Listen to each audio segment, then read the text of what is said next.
दोस्तों, आज हम एक प्रथम भारतीय सेना अध्यक्ष फील्ड मार्शल के बारे में बात करेंगे। भारतीय सेना का नेतृत्व प्रदान करने की बात आती है तो कोंडाडेरा मंडप्पा करियप्पा भारतीय सेना के प्रथम कमांडर इन चीफ थे। के.एम. करियप्पा ने सन 1947 के भारत-पाक युद्ध में पश्चिमी सीमा पर सेना का नेतृत्व किया था।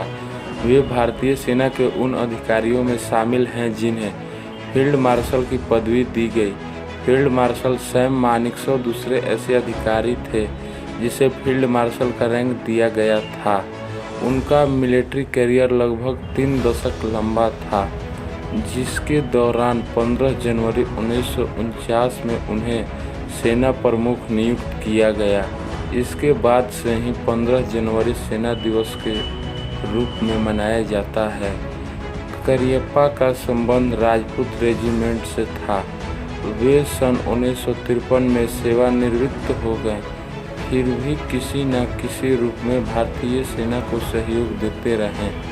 फील्ड मार्शल कोंडाडेरा मंडप्पा करियप्पा का जन्म 28 जनवरी 1899 में कर्नाटक के कोडागु कुर्ग में शनिवारासंठे नामक स्थान पर हुआ था। कुर्ग उस समय एक रियासत थी। उनके पिता कोंडाडेरा मडिकेरी में एक राजस्व अधिकारी थे। अपने परिवार सहित लाइम कॉटेज में रहा करते थे। के.एम. करियप्पा के अलावा उनके 3 भाई तथा 2 बहन भी थी। उन्हें परिवार के सभी सदस्य और रिश्तेदार स्नेह से चिम्मा कहकर पुकारते थे। उनकी प्रारंभिक शिक्षा मडिकेरी के सेंट्रल हाई स्कूल में हुई। वे शुरुआत से ही पढ़ाई में मेधावी थे और गणित एवं चित्रकला विषय उनको सबसे प्रिय थे। जब भी उन्हें खाली वक्त मिलता वे कैरिकेचर बनाने में गुजारते थे। उनकी स्कूल की शिक्षा सन 1917 में पूरी हुई, जिसके पश्चात आगे की पढ़ाई के लिए उसी साल उन्हें मदरसा के प्रेसिडेंसी कॉलेज में दाखिला ले लिया। कॉलेज जीवन में उन्हें कई विद्वान अध्यापक मिले, जिनका उनके जीवन पर गहरा प्रभाव पड़ा और उन्हें ही उनके मार्गदर्शन में करियप्पा का किताबों के प्रति लगाव भी बढ़ा। पढ़ाई के साथ साथ के.एम. करियप्पा क्रिकेट, हॉकी और टेनिस के अच्छे खिलाड़ी भी थे। पढ़ाई और खेल कूद के साथ ही उन्हें संगीत का भी बहुत शौक था। कॉलेज की शिक्षा पूरी करने के बाद उनका चयन सेना में अधिकारी के तौर पर हो गया। प्रथम विश्व युद्ध के बाद भारतीय राष्ट्रवादियों ने ब्रिटिश सरकार से भी भारतीयों को सेना में कमीशन देने की मांग की, जिसे मान लिया गया। सख्त जांच और प्रशिक्षण के बाद के.एम. करियप्पा को उस प्रथम दल में शामिल कर लिया गया, जिसे कठोर प्री कमीशन प्रशिक्षण दिया जाना था। सन 1919 में वे KCIOS के पहले दल में सम्मिलित किए गए, जिन्हें इंदौर के डेली कॉलेज में प्रशिक्षण दिया गया। इसके पश्चात उन्हें कांट्रिक इन्फेंट्री में बतौर टेम्पररी सेकेंड लेफ्टिनेंट कमीशन दिया गया।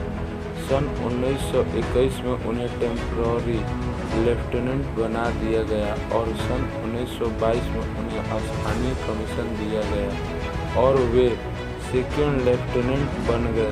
तब पश्चात करियप्पा को सन 1923 में लेफ्टिनेंट पद पर पदोन्नत किया गया।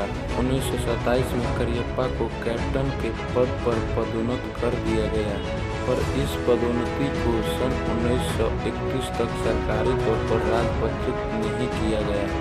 इसके बाद उन्होंने डोगरा रेजिमेंट के साथ मेसोपोटामिया में अपनी सेवाएं दी। सन 1933 में क्वेटा के स्टाफ कॉलेज में प्रशिक्षण कोर्स करने वाले वे पहले भारतीय अधिकारी बने।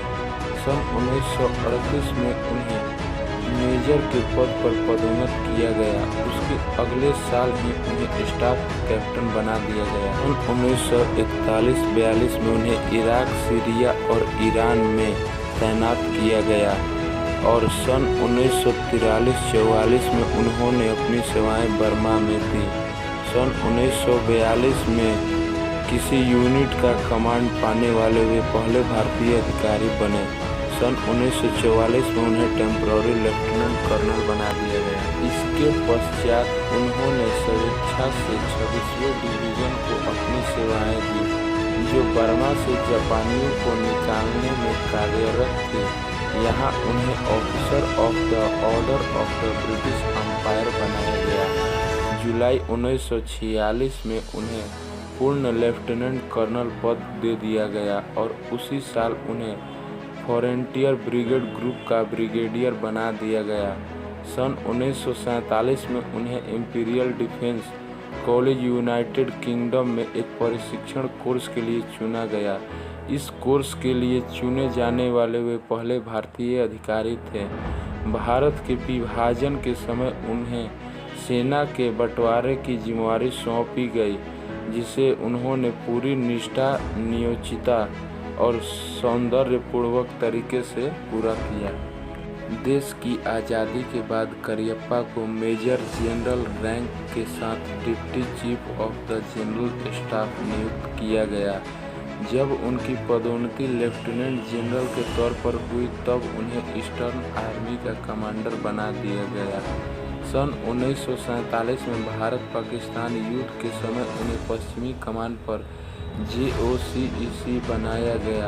उनके नेतृत्व में जोजिला, द्रास और कारगिल पर पुनः कब्जा किया गया। कठिन परिस्थितियों में भी KM करियप्पा ने जिस स्फूर्ति के साथ अपनी सेना का जिस प्रकार से नेतृत्व किया, उसके बाद लगभग उनका अगला कमांडर इन चीफ बनना तय हो गया। 15 जनवरी 1949 को KM करियप्पा को प्रकार सेना का कमांडर इन चीफ बनाने वाले वे पहले भारतीय बन गए। सन 1953 में वे भारतीय सेना से सेवानिवृत्त हो गए और उन्हें ऑस्ट्रेलिया और न्यूजीलैंड में भारत का उच्चायुक्त नियुक्त किया गया, जहां उन्होंने 1956 तक अपनी सेवाएं दी। एक वरिष्ठ अनुभवी अधिकारी के नाते उन्होंने कई देशों की सेनाओं पर पुनः गठन में भी सहायता की। उन्होंने चीन, Japan, America, great Britain, Canada और कई यूरोपीय देशों की भी यात्रा की। अमेरिका के राष्ट्रपति हैरी एस ट्रूमैन ने उन्हें order of the chief commander of the Legion of Merit से सम्मानित किया। देश को दी गई उनकी सेवाओं के लिए भारत सरकार ने सन 1986 में उन्हें फील्ड मार्शल का पद प्रदान किया। सेवानिवृत्ति के बाद KM करियप्पा कर्नाटक के कोडागु जिले के मेदाकेरी में बस गए।